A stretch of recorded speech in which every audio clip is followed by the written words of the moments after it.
have been selected.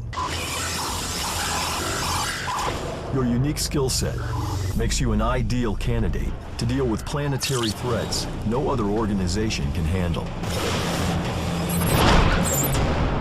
Do you accept?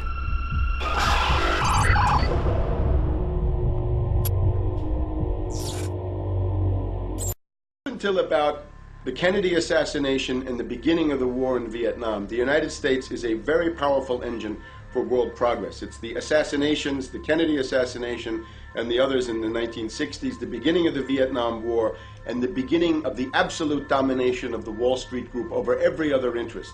Nobody else counts except the Wall Street money masters.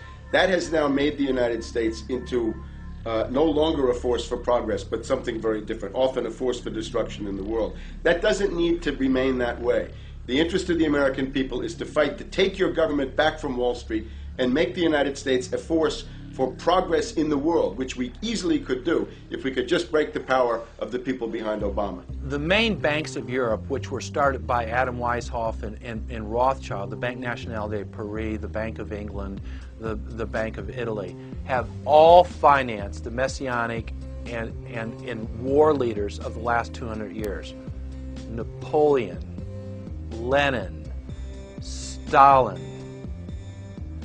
They backed Adolf Hitler.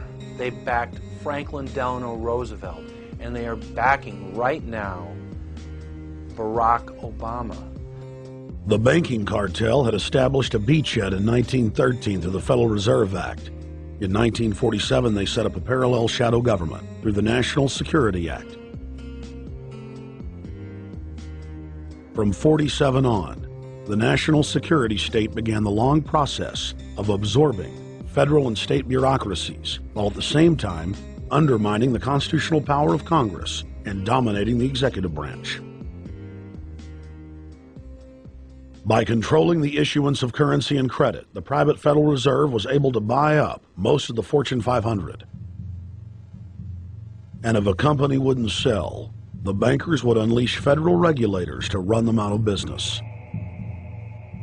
Private central banks in Europe, the United States, and England took taxpayer money and loaned it at over 30% interest to third world nations.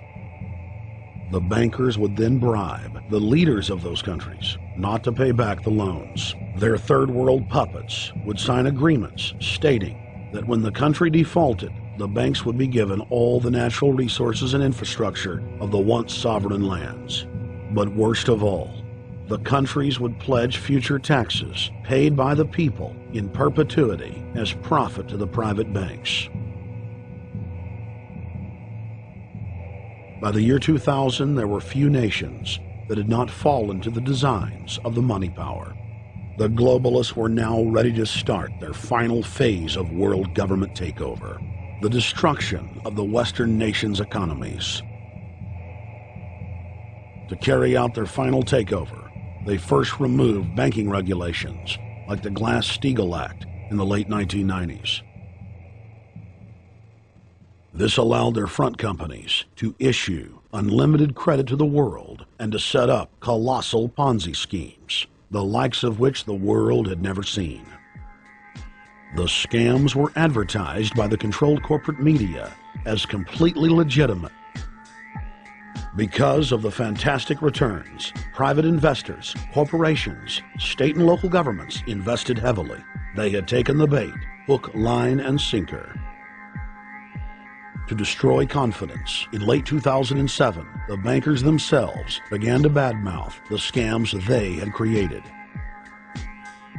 Next, the central bankers cut off the tsunami of fiat money that they had been using to pump up the bubble. When Congress and the public refused to write the finance oligarchs a blank check, the bankers began to engage in financial terrorism. They said that the world would go into another Great Depression